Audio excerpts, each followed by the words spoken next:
नाज़रीन अस्सलाम वालेकुम, मैं आपका मेज़बान गालिब सुल्तान। इलेक्शन कमीशन का तहरीक इंसाफ के साथ रवैया और नारवा सलूक किसी से ढका छुपा नहीं है। एक तारीख है सिकंदर सुल्तान के इम्तियाजी सलूक की। इस वीडियो में मैं आपको इलेक्शन कमीशन के उन तमाम तर फैसलों की समरी बताना चाहूँगा कि कब कब जो है वो मावराए आइन और मावराए कानून तहरीक इंसाफ को दीवार के साथ लगाने की कोशिशें जो हैं वो की जाती रहीं, और ये तासुर जो बन रहा है कि तहरीक इंसाफ के लिए नरमी पैदा हो चुकी है और तहरीक इंसाफ को इलेक्शंस में लेवल प्लेइंग फील्ड मिलेगी, सब बकवास है, झूठ है।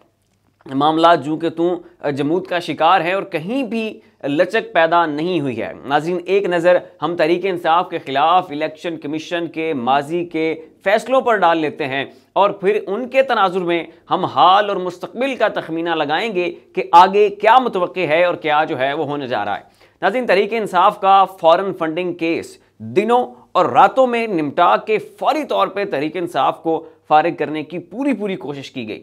एक लम्हे की भी देर जो है वो नहीं हुई, लेकिन नून लीग और पीपल्स पार्टी के वही फॉरेन फंडिंग केसेस जो हैं वो अभी भी इल्तवा के शिकार हैं। मजाल है उन पर कोई समाअत हुई हो या उन केसेस के हवाले से इलेक्शन कमीशन ने किसी भी हिलजुल का जो है वो मुजाहरा किया हो। इसी इलेक्शन कमीशन ने इलेक्ट्रॉनिक वोटिंग मशीन जैसे जदीद और शफाफ निज़ाम को इसलिए इंतखाबात का हिस्सा नहीं बनने दिया क्योंकि इन्हें पता था कि इससे धांधली नहीं हो सकेगी और इमरान खान जीत जाएंगे। बैरून मुल्क पाकिस्तानियों का इंतखाबात में शमूलियत का इख्तियार जो है वो इसी इलेक्शन कमीशन ने ख़त्म किया क्योंकि इन्हें पता था कि ये तहरीक इंसाफ के वोट हैं और अगर इनको इंतखाबात में हिस्सा लेने का मौका मिला तो तहरीक इंसाफ क्लीन स्वीप कर देगी, मलिया मेट करके रख देगी इनको।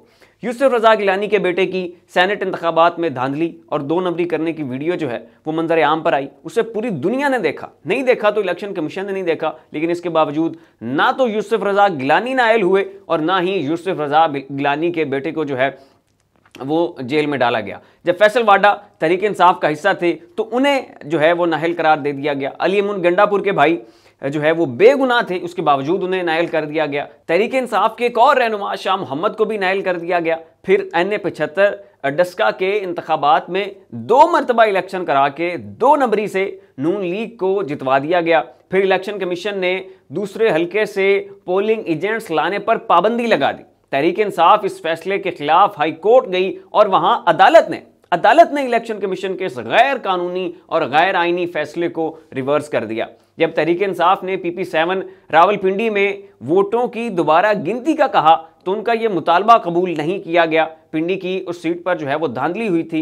रिटर्निंग ऑफिसर ने 2 नंबरी की और इमरान खान का उम्मीदवार सीट हार गया था और जब दोबारा गिनती की दरख्वास्त की गई लेकिन वो मुस्तरद हुई। लेकिन जब डस्का में इंतखाबात हुए और तहरीक इंसाफ जीत गई तो नून लीग की दरख्वास्त पर दोबारा इलेक्शन करवा दिए और नून लीग को जितवा दिया। तो तहरीक इंसाफ दोबारा गिनती भी नहीं करवा सकती, लेकिन नून लीग एक ही हल्के में 2 दफ़ा इलेक्शन करवा सकती है। ये इख्तियार जो है वो उन्हें हासिल है।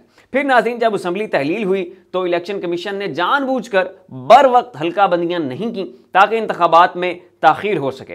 फिर नाज़रीन, नून लीग के रहनुमा फैसल न्याजी ने नून लीग से राहें जुदा की और अपना इस्तीफ़ा इलेक्शन कमीशन को जमा करवा के तहरीक इंसाफ में शमूलियत का ऐलान किया तो उनका इस्तीफ़ा कबूल नहीं हुआ और उनकी इस जो है वो तहरीक इंसाफ में उनकी शमूलियत जो है वो भी लटका दी गई। जुलाई 2022 में तहरीक इंसाफ ने अपनी 5 रिजर्व सीटों पर अपनी खवातीन की नुमाइंदगी मांगी तो वहां भी इलेक्शन कमीशन ने ये हक देने से इनकार किया।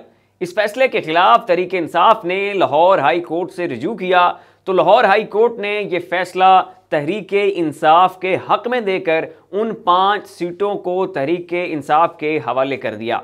फिर नाज़रीन, सुप्रीम कोर्ट ने पंजाब और KPK में इंतखाबात करवाने का हुक्म दिया तो तब भी इलेक्शन कमीशन ने सुप्रीम कोर्ट के इस फैसले को मानने से इनकार किया, जिस पर इलेक्शन कमीशन के खिलाफ कानूनी कार्रवाई होनी चाहिए थी, तौहीन अदालत लगनी चाहिए थी इनके खिलाफ, लेकिन नहीं लगी। इलेक्शन कमीशन को फिर सदर ने ख़त लिखा कि आइए इलेक्शन करवाएं, लेकिन इलेक्शन कमीशन ने सदर के उस ख़त को भी जो है वो रद्दी की टोकरी में डाल दिया और फिर इसी इलेक्शन कमीशन ने इमरान खान को झूठे केस में नायल कर दिया। नाज़रीन, ये है इलेक्शन कमीशन की तहरीक इंसाफ के खिलाफ फैसलों की एक लंबी चौड़ी तारीख जो सारी मैंने आपके सामने रख दी। और अब जो आपको थोड़ी सी लचक का तासुर मिल रहा है जो है वो बेबुनियाद है और झूठ पर मबनी है, जिसका मकसद सिर्फ और सिर्फ तहरीक इंसाफ और उनके वोटर्स को महज और महज उल्लू बनाना है। नाज़रीन, इतना बड़ा regime change operation Imran Khan को फिर वापस जो है वो इक़्तिदार में लाने के लिए तो नहीं किया गया। इमरान खान माइनस था, है और रहेगा। लिहाजा बेहतर यही है कि तहरीक इंसाफ मज़ीद टफ टाइम के लिए तैयार रहे और ये तासुर देने से गुरेज करें कि उनके लिए जो है वो नरमी पैदा हो चुकी है। क्योंकि अगर आपने ये तासुर दे दिया कि हमारे लिए जो है वो लेवल प्लेइंग फील्ड बन चुकी है, हमारे लिए रास्ते खुल चुके हैं, इमरान खान को भी इंतखाबात में शमूलियत का जो है वो खुला खुला इख्तियार मिलेगा, तो ये तासुर अवाम में चला जाएगा, रायामा बन जाएगी और फिर इंतखाबात के दौरान प्री पोल रिगिंग होगी, आफ्टर पोल पोस्ट पोल रिगिंग होगी और नताइज बिल्कुल तवक्कुआत के बरक्स निकलेंगे। तो तब तहरीक इंसाफ ये कहने के लायक भी नहीं रहेगी कि इलेक्शन कमीशन जो है वो 2 नंबरी इन्होंने की है या इन्होंने धांधली की है। तो ये सिर्फ और सिर्फ एक दफ़ा आपसे रायामा बनवाना चाहते हैं, आपसे ये तासुर दिलवाना चाहते हैं तहरीक इंसाफ की क़यादत से कि आप जाकर ये डिक्लेयर कर दें कि जी इलेक्शन कमीशन तो जो है ना जी उन्होंने नरमी दिखा दी है, लेकिन बाद में जो है ये आपकी बैक में आपको स्टैब करेंगे और फिर आप जो है वो दूसरे अपना वो मौक़िफ़ से यू टर्न लेते हुए भी आपको बड़ी शर्मिंदगी का सामना करना पड़ेगा।